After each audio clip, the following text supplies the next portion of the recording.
My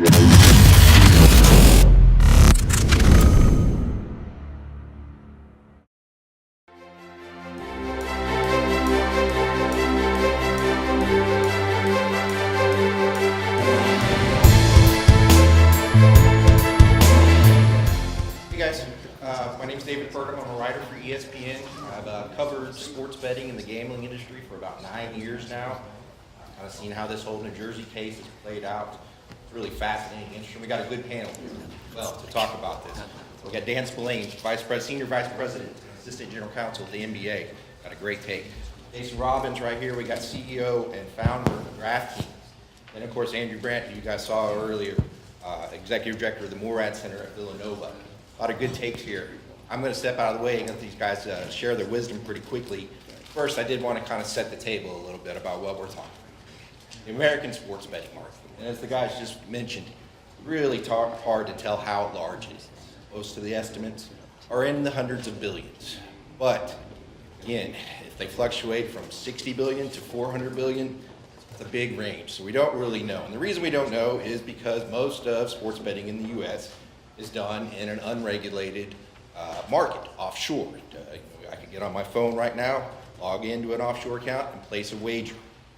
Well, what we do know for sure, there are hundreds of these bookmakers, offshore commercial sites ranging, from your Bovadas, bookmaker.eu. There's all these different companies out there. On top of that, there's what they're called paper-head shops. Paper-head shops are your local bookmakers from the days of the past that used to work out of the bar rooms or the country clubs or your college dorm rooms. Now they've gravitated online. They operate in credit a lot of the times. They will say, okay, you have $1,000 to play with. If you get down or up $1,000, we pay out.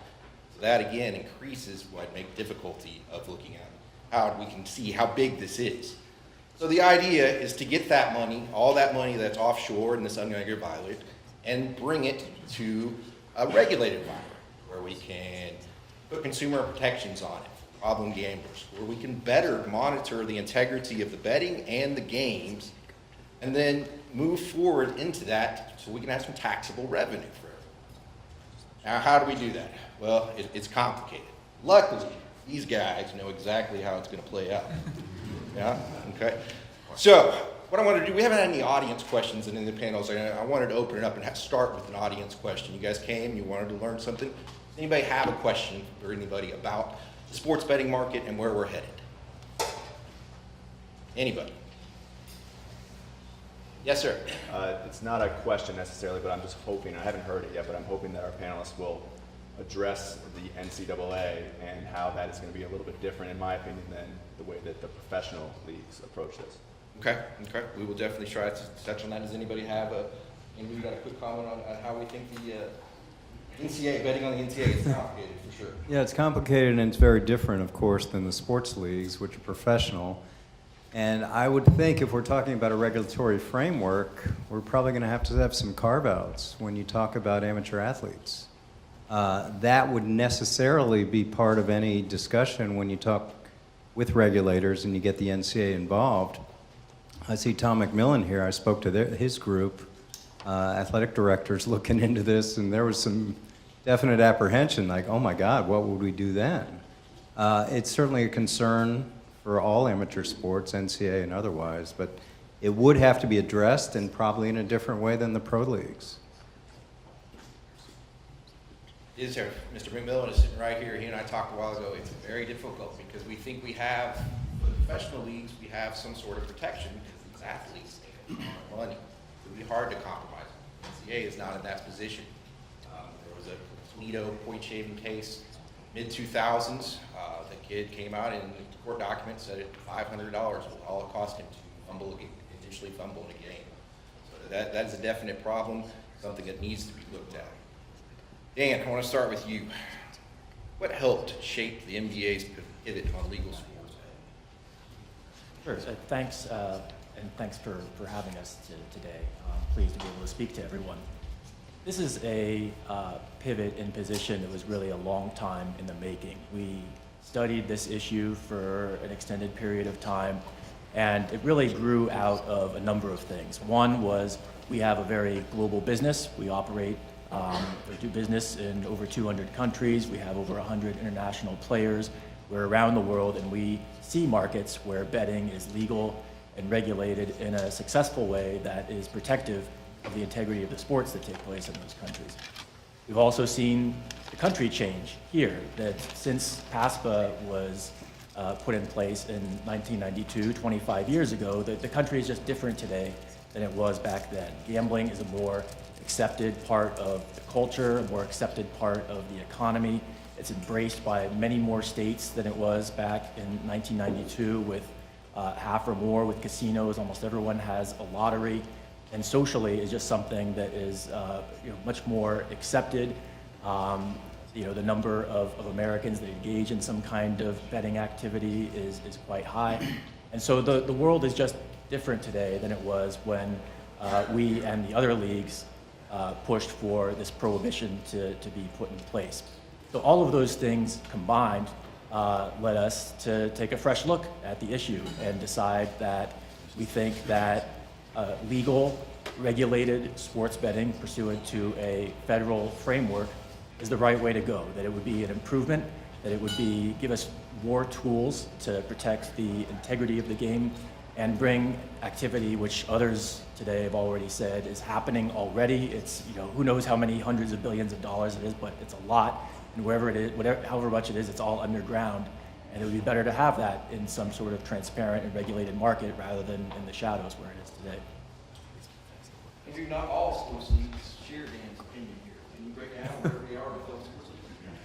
Well, I think a lot of people in this room would probably feel like there are mixed messages, and that's what's been going on. Having been, I was at the Green Bay Packers, president there for 10 years, and it was a different experience because we were holding up our hands against any kind of gambling. It flies in the face of the word we hear today so often, integrity. So integrity's always been the issue with gambling, and you go back in sports law to Pete Rose, 1989, he's still not in baseball. You know what's in sports, drug abusers, domestic violence abusers, everything. But not Pete Rose, not gamblers.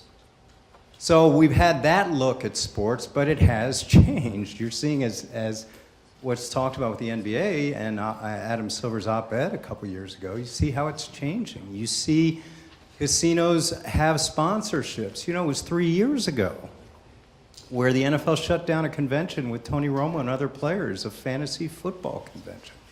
They didn't shut it down, but they shut down the players' participation. And now things are obviously changing, and in part because of fantasy, in part because of what was talked about with societal changes. So there is that acceptance going on. And now, of course, 2 of the 4 major sports leagues are placing a franchise in the mecca of gambling in the country in Las Vegas. So those mixed messages are out there, and that's where we are today and why we're here. Things seem to be at a pivot point. Now, other leagues have not joined the NBA in endorsing a legalized gambling framework. Certainly Roger Goodell and the NFL has not, but as I just mentioned, they're placing a franchise in Las Vegas. I covered those meetings for ESPN. I kept asking these owners, what are your concerns about Las Vegas?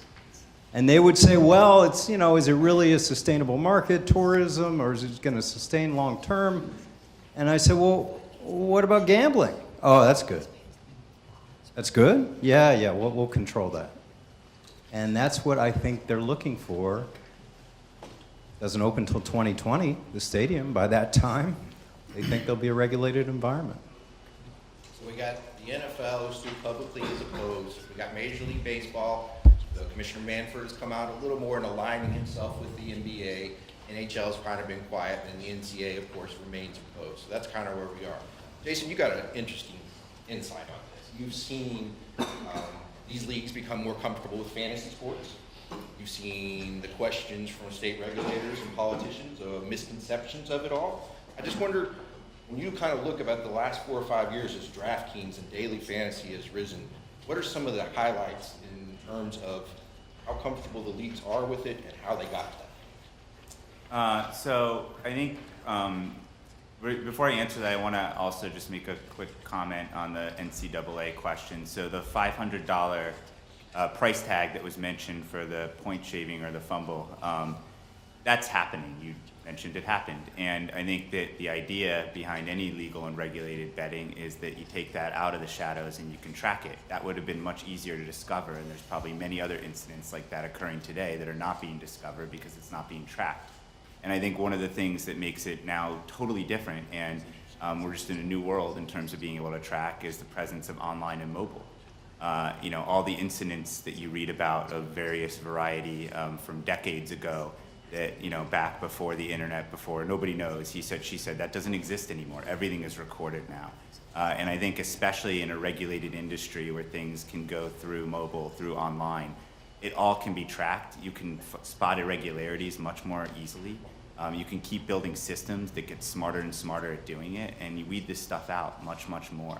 And I think that's a lot of what's led the leagues. I don't want to speak for Dan, of course, but just in my experience with the leagues that we've dealt with to come, I think, around on betting.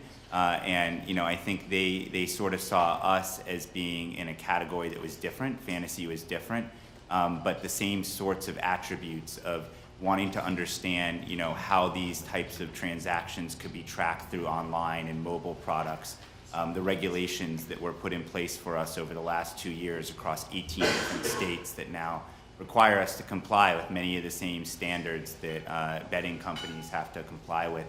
Those were all of keen interest to them, and I think understanding those better and understanding how it actually created a safer game, a better game, and at the same time was creating positive benefit with engaging fans, creating new fans. It was the perfect combination. You didn't have to make a trade-off anymore. And I think that that's really been a big part of what the shift that we've seen has come from, is just the technology that's available now and the role that that can play in helping police all of this stuff. So you're saying that for years we heard the league say that expanding legalized sports betting, regulating it would damage the integrity of the game. Whereas now, with the technology we have available to track this stuff, bringing into a regulated market better protects the integrity of the game compared to what we have. I mean, you said it. This stuff is happening now. No one's tracking it. I think it's just common sense that tracking it and having regulations around the reporting of that data to be reviewed and understand where there's irregularities, knowing who are placing the bets and making sure that they're not minors, making sure that they're not people that are laundering money. How can that not be a positive for the integrity of the sport, the integrity of our system, everything? And I think back before there was this sort of technology capability decades ago, it was harder to conceive of setting up a system that was capable of tracking it at that scale. And I think that's part of why limiting the scale to a smaller area made more sense at that time. But now there is the technology available to track it at scale. You're seeing it happen in Europe and other places, and absolutely can be done in the US.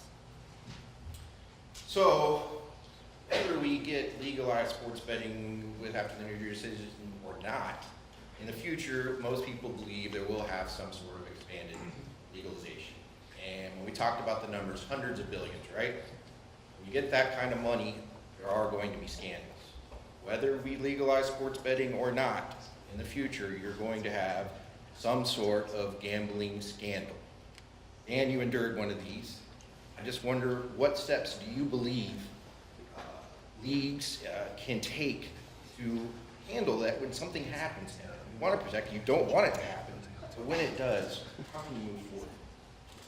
Sure. I think, speaking from a general standpoint, it's important now and in whatever new world we have with sports betting that every system that could be put in place to detect and prevent manipulation, betting on your own games, disclosure of confidential league or team information to gamblers, so-called inside betting, that every system that could be put in place by a league should be there. And ultimately, you want to get to a place where when a scandal happens, or just call it an incident, what it actually shows is a good thing rather than a bad thing. Rather than something happening where it's viewed as a reflection on everyone else in the sport is dirty because someone was caught betting on their games, it's viewed as a success, that the program in place is catching the people who are violating the rules, and that's a good thing, showing that the people who are breaking the rules are getting caught, the people who aren't are doing okay.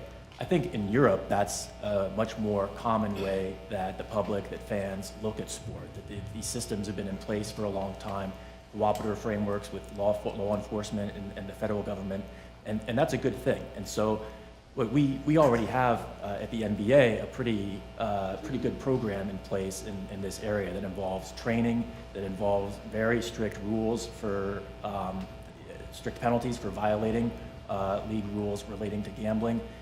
We monitor the betting markets, including by working with Sportradar. And we have contacts in the gaming world to alert us of suspicion activity, an enormous amount of monitoring through our security and analytics groups, which is all designed to both prevent issues from happening and, if something does happen, to be able to detect it and respond to it ourselves rather than having it be something that is foisted on us externally. So all of those things we do now, but also recognize that in a future world where there's more betting or there's just more visible betting on our games, that we're going to have to do even more. And so we're still collecting best practices from around the world to make sure that we're as state-of-the-art as we can be in this area.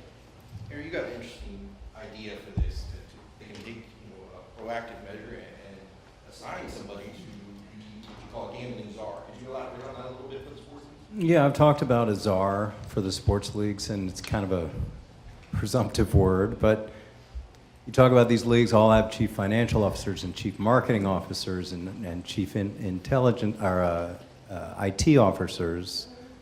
Gambling's coming.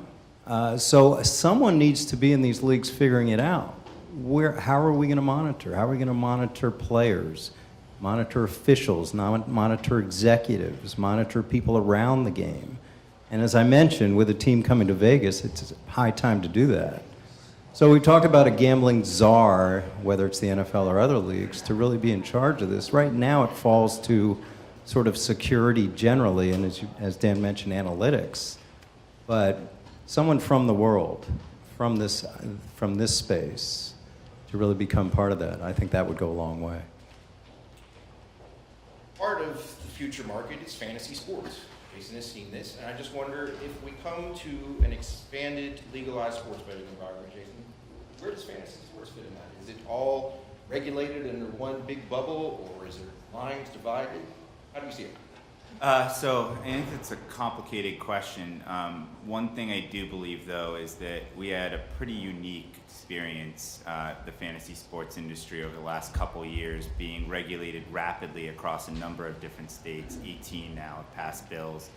I think that that's pretty analogous to what sports betting is going to go through, whether it's state or federal, rapidly regulating an industry and trying to take it and in a way that is going to both maximize the objectives of regulation, integrity, safety for minors, things like that, with also creating an environment where the products can do the positive things they do, like engage fans and generate tax revenue for the government.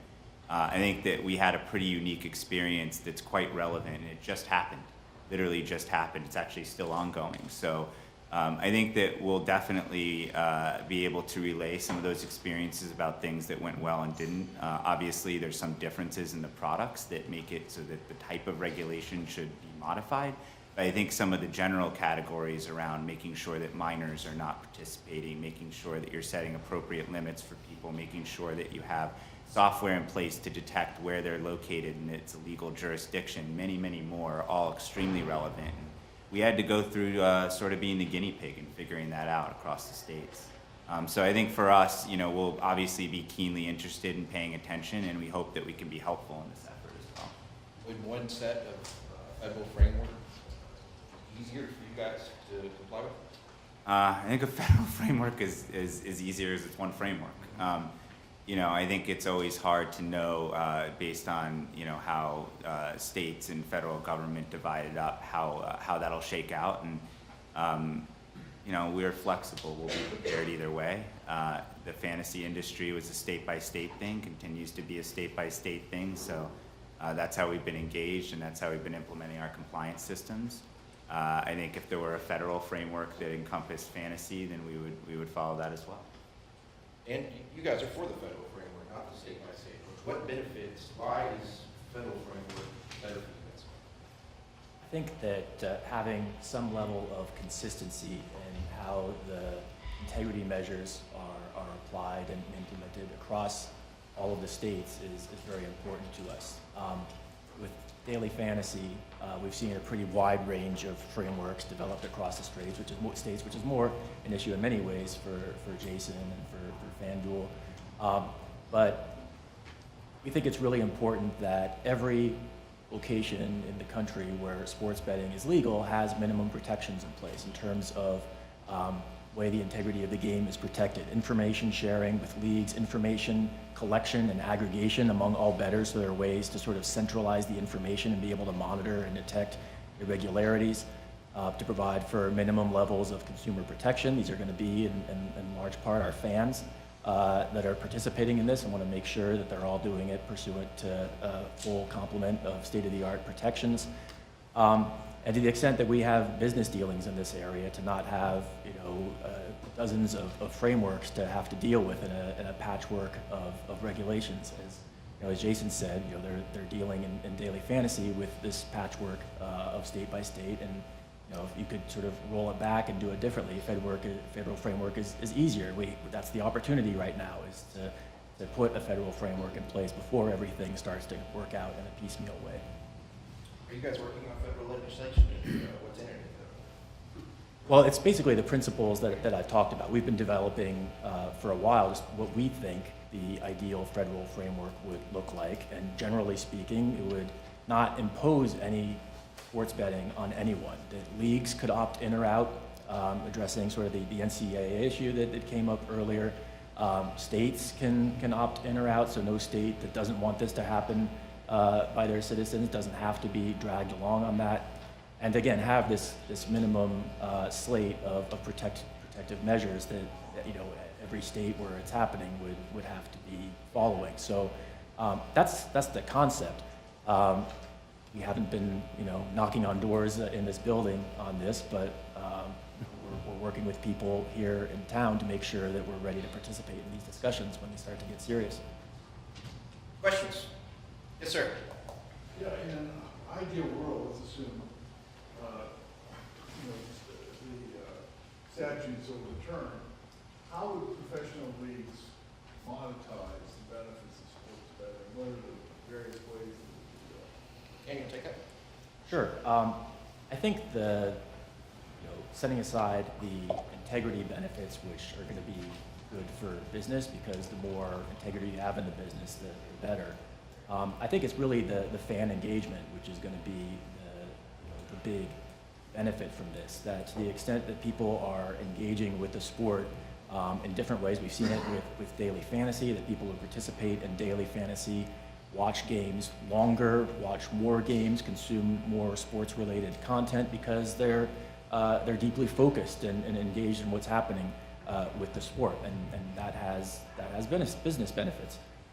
We've seen that even with free-to-play products out there. We have our own game, NBA In Play, which is this free interactive game that you can play during the game and actually make decisions during the course of the game based on what's going on, and the engagement from that is even higher because you literally are rewarded the more you pay attention to what's going on in the actual game actions. So to the extent that fans are going to be more engaged with the sport as a result of whatever games we're talking about, whether it's just sort of standard free-to-play, whether it's fantasy, or whether it's betting on sports, those are good things. The other thing that I would add is data. The data that comes out of these games currently, 2008 Motorola case, right data around there. The NBA does not currently own the data that comes out of this. If there were to be some sort of law where they change that and they could do a licensing agreement with the data, that's often an idea that I hear floated within terms of it. Who else? Yes, sir. Yeah, you mentioned the idea of bizarre. What world would that person be coming from? And why would any fan presume that either the leagues or really the government would have any interest in avoiding the integrity at all? Like, where would that world be referred to?